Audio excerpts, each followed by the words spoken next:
Addressing pressure ulcers through Kotter's framework. Summary. Pressure ulcers affect the health of many recovering patients in intensive care units across the U.S. and the world. The issue also increases the cost of care by over 50%. Moreover, Minteer et al. Note that medical insurance agencies in the U.S. hardly cover expenses related to pressure ulcers, leaving the burden on individuals and families of patients exhibiting the conditions.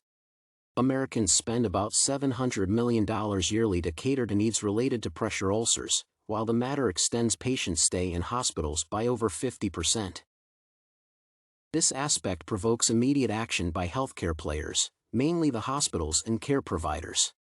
Interventions that prevent the condition already exist, with others still emerging. Regular repositioning, every hour, is the evidence-based intervention advanced in the present work in the purpose of reducing pressure on the skin of bedridden patients to prevent pressure ulcers.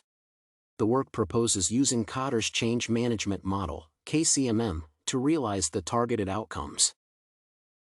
Selected model of change and its relevance in the project. Kotter's change management framework provides a significantly in-depth change administration scheme for organizations to realize comprehensive process change. The model adopts 8 steps that organizations can implement serially until realizing the intended transformation. Kotter's model is extensive and creates room for gradual but rapid change that can last for a long while. The model's 3 initial phases assume a pre-intervention nature, with the last stage involving the transformation of organizational culture to support the intended long-term change. Discussion of the stages in the model.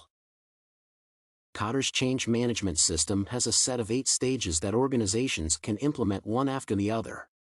The model's first 3 stages create a sense of resolution, urgency, coalition formation, and developing an appropriate organizational change vision. Plan communication, obstacles identification and elimination, short-term wins creation, change expansion, and anchoring changes on culture are the other 5 stages of the model. The model's stages have a specific order for the change initiative to flow smoothly. Stages application in the project. The current project involves a schedule, venue, activities, and players. The work assumes a pragmatic approach, where the project's activities will apply to a real-life setting. About 100 intensive care registered nurses in the selected 200-bed capacity facility will participate in the project. The firm currently reports about 2,000 severe cases of pressure ulcers each year, which significantly affects the quality of care and cost of care. Using factual data to convince the management and the selected nurses about the immediate need for change will constitute the initial stage of the model.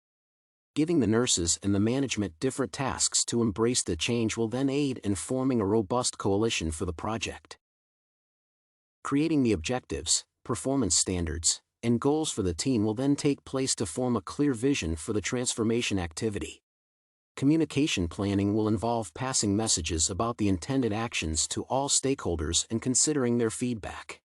Looking at the existing organizational policies or organizational culture issues that may hinder purposeful activities will form the obstacles elimination phase. The 9-month project will also establish monthly targets whose realization will indicate short-term wins to motivate the team.